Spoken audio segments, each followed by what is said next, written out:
Bon dia, soc Natatxa, la bibliotecària del Grau, dins de la xarxa de biblioteques municipals de Gandia, i avui vull recomanar-vos, vull presentar-vos aquest llibre que a mi personalment m'ha agradat molt perquè el trobo d'una sensibilitat i d'un tema que, per què no, ens el podem trobar en qualsevol cosa, en qualsevol família.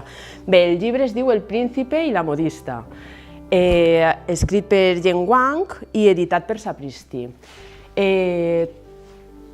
Tot comença amb Frances, que és una modista, una humil modista que treballa en un taller.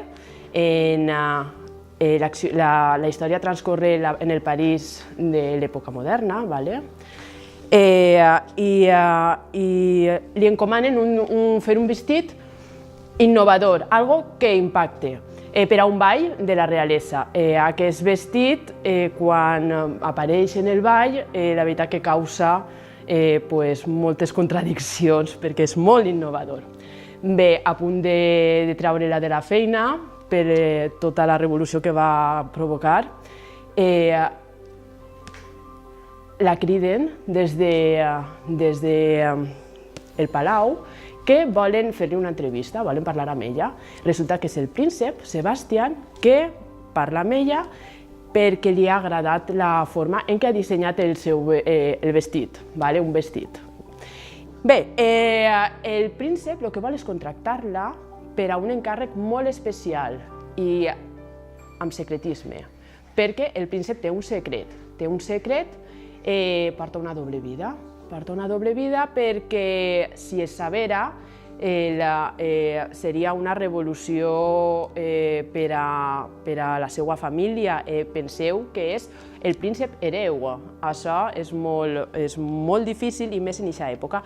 El gran secret que té el príncep és que li agrada vestir-se de dona i contracta a Frances per a fer-se vestits de lo més espectaculars, perquè ell, per les nits, es transforma en Lady Crystallia.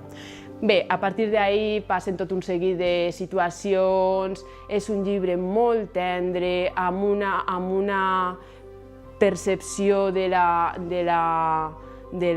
llibertat, de la capacitat de triar, de l'elecció personal i del respecte, i sobretot del respecte familiar, perquè, clar, tot això arriba a saber-se, clar, i causa molt de revolt, i la situació es complica, però al final, no vaig a dir-vos què passa, per suposat, és un final molt fantàstic, no fantàstic en termes de fantasia, sinó de bonic, d'acceptació i de, sobretot, l'acceptació familiar.